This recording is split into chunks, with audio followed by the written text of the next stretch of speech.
السلام علیکم ورحمۃ اللہ وبرکاتہ۔ ہمارے معاشرے میں اکثر ایک بات رائج ہے کہ زنا ایک قرض ہے۔ اس کا مطلب ہے کہ اگر کوئی انسان برائی کرتا ہے یا گھر کا سربراہ کوئی اس طرح کا گناہ کرتا ہے، دوسروں کی عزت پہ ہاتھ ڈالتا ہے، تو وہ گناہ اس پر قرض ہے اور وہ اس کی گھر کی عورتیں چکائیں گی، اس کی بیٹی، والدہ، بیوی یا بہن یا بیٹی۔ ایسا ہرگز بھی نہیں ہے۔ اللہ کے قرآن مجید میں آتا ہے وَلَا تَزِرُ وَازِرَةٌ وِزْرَ أُخْرَىٰ۔ سورہ انعام کی 164 آیت میں آتا ہے کہ کوئی بوجھ اٹھانے والا کسی دوسرے کا بوجھ نہیں اٹھائے گا، یعنی انسان نے جو کیا وہ اس کا اپنا عمل تھا، اس کے مطابق اس کو جزا دی جائے گی یا سزا دی جائے گی، اور اس کا کوئی بھی گھر والا یا اس کا کوئی بھی رشتہ دار اس کے گناہ کا حصے دار نہیں بنے گا۔ سورہ بنی اسرائیل میں آتا ہے مَنِ اهْتَدَىٰ فَإِنَّمَا يَهْتَدِي لِنَفْسِهِ وَمَنْ ضَلَّ فَإِنَّمَا يَضِلُّ عَلَيْهَا وَلَا تَزِرُ وَازِرَةٌ وِزْرَ أُخْرَىٰ وَمَا كُنَّا مُعَذِّبِينَ حَتَّىٰ نَبْعَثَ رَسُولًا۔ کہ بے شک جس نے ہدایت پائی تو یہ اس کے اپنے نفس کے لیے فائدہ مند ہے، یعنی اگر کسی نے ہدایت پائی تو وہ اسی کے کام آئے گی، اسی کا صلہ، اسی کی جزا قیامت کے دن اللہ اس کو دے گا۔ اور جو گمراہ ہو گیا، جس نے کوئی بھی گناہ کیا، کسی طرح زنا ہو یا کسی طرح کا بھی کوئی بھی گناہ، تو وہ تو اس نے اپنے ذات کے لیے وبال پیدا کیا، اب اس کے کسی بھی رشتہ دار کا اس میں کوئی بھی حصہ نہیں ہوگا۔ جیسے اپنی نیکی، اپنے اچھے اعمال وہ کسی کو ادھار نہیں دے گا قیامت کے دن، اسی طرح کوئی گناہ بھی اپنا کسی کے اوپر نہیں ڈالے گا۔ یہاں پر بھی یہی آیت دوسری بار آتی ہے کہ وَلَا تَزِرُ وَازِرَةٌ وِزْرَ أُخْرَىٰ، کہ کوئی بوجھ اٹھانے والا کسی اور کا بوجھ نہیں اٹھائے گا۔ سورہ انعام میں یہ بھی آتا ہے کہ وَإِن تَدْعُ، بلکہ سورہ بنی اسرائیل آیت نمبر 15 کے آیت میں آتا ہے کہ وَإِن تَدْعُ مُثْقَلَةٌ إِلَىٰ حِمْلِهَا، کہ جو بوجھ اٹھائیں گے اپنے گناہوں کا تو وہ بلائیں گے دوسروں کو، اپنے رشتہ داروں کو کہ آؤ میرا یہ بوجھ اٹھاؤ، لیکن کوئی بھی بوجھ نہیں اٹھائے گا، کیونکہ ہر کوئی اپنا بوجھ خوب اٹھائے ہوئے ہوگا، ہر کوئی اپنے گناہوں میں مبتلا ہوگا، اپنی جان، اپنے نفس کے چھٹکارے کے لیے اللہ سے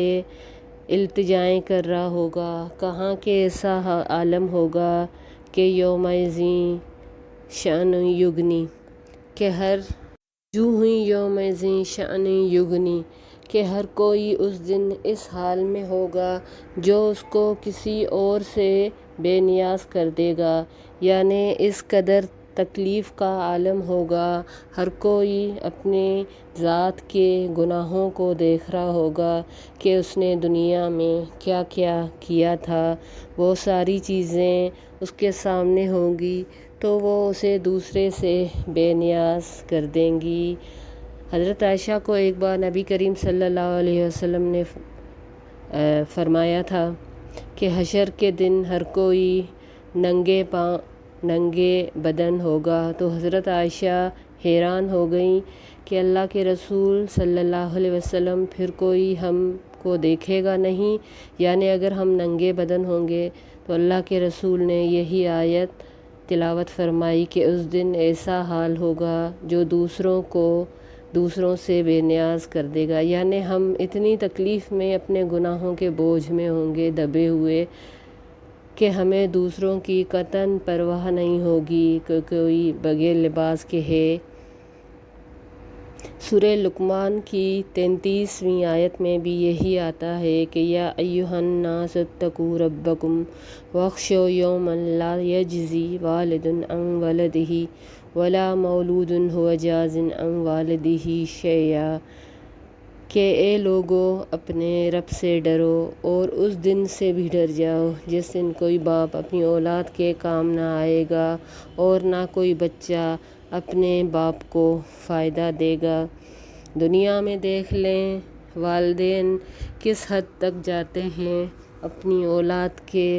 نفع کے لیے، اس کی خواہشوں کو پورا کرنے کے لیے کیا کچھ کرنے کو تیار نہیں ہو جاتے۔ لیکن یہ دن جس سے اللہ ہمیں ڈرا رہا ہے، یہ وہ دن ہوگا جس دن کوئی باپ چاہنے والا، بہت محبت کرنے والا، دنیا میں بے حد محبت کرنے والا، اپنی چاہتیں نشاور کرنے والی ماں اس دن اپنی اولاد کے کوئی بھی کام نہیں آئے گی، اور اپنے والدین کی بہت عزت محبت کرنے والا، ان کو چاہنے والی اولاد، وہ بھی اس دن کچھ بھی کسی کے کام نہیں آئے گی۔ اسی لیے ہمیں اس دن سے ڈر جانا چاہیے، اور اللہ تعالیٰ نے یہی فرمایا ہے کہ وَمَا كُنَّا مُعَذِّبِينَ حَتَّىٰ نَبْعَثَ رَسُولًا، کہ ہم ایسا عذاب دے ہی نہیں سکتے جب تک ہم رسولوں کو بھیج نہ دیں۔ یعنی اللہ نے حجت تمام کر دی کہ کوئی انسان یہ سوچے کہ میں اس لیے گناہ گار ہوا کہ کوئی مجھے ڈرانے والا نہیں ملا، کوئی بتانے والا نہیں ملا کہ ایک دن ایسا آئے گا جس دن مجھے حساب بھی دینا ہوگا۔ تو محترم بہنوں، یہ جان لیں کہ یہ جو کہا جاتا ہے کہ یہ گناہ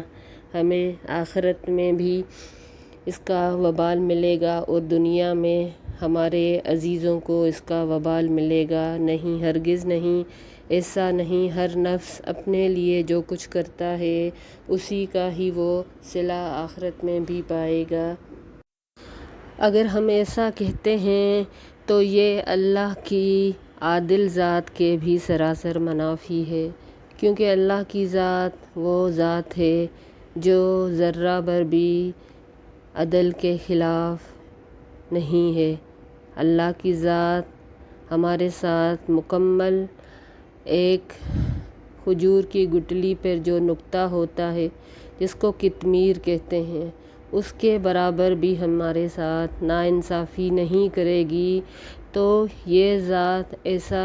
کیسے کر سکتی ہے کہ گناہ تو ہم کریں اور اس کا وبال کسی اور کو اٹھانا پڑے، اس کا بوجھ کسی اور کو اٹھانا پڑے۔ اللہ تو بہت حساب میں بالکل عادل ہے۔ جب قیامت کے دن اللہ کا انصاف ہمیں اس طرح سے دیکھنے کو ملتا ہے حدیثوں میں کہ ایک سینگ والی بکری ہے، اس نے بغیر سینگ والی بکری کو ٹکر ماری تھی دنیا میں، تو اللہ اپنا عدل نافذ کرنے کے لیے یہ منظر بھی پیش کرے گا کہ وہ بغیر سینگ والی بکری کو ٹکر مار کے اپنا حساب برابر رکھے گی۔ تو پھر کیا اس رب عالی شان سے، اس رب ذوالجلال، اس مالک سے ہم یہ توقع کر سکتے ہیں کہ گناہ تو ہم کریں لیکن ان گمراہیوں کا بوجھ، ان گناہوں کا بوجھ ہم کسی اور پر ڈالیں؟ نہیں، ایسا نہیں ہو سکتا۔ یہ اللہ کے عدل کے بھی خلاف ہے، لہٰذا ہمیں اس دن سے ڈر جانا چاہیے جب اللہ کا عدل اپنے عروج پر ہوگا اور ہر کوئی اپنے گناہوں تلے دبا ہوا ہوگا۔ وہ دیکھ رہا ہوگا میرے سامنے میرا باپ ہے، میرا بھائی ہے، میرا بیٹا ہے، میری بیوی ہے، میرے بچے ہیں، لیکن وہ ان کی کچھ بھی مدد نہیں کر سکیں گے۔ ہر گناہ کرنے والا اپنا بوجھ خود اٹھائے گا۔ آپ سے گزارش کرتے ہیں کہ اس چینل کو لائک کریں، سبسکرائب کریں اور شیئر کریں، اور اس کے ساتھ ہی آپ سب کے لیے بہت بہت دعا ہے کہ اللہ ہمیں اس دن کی سختیوں سے بچائے اور ایسے بوجھ ہم سے نہ اٹھوائے۔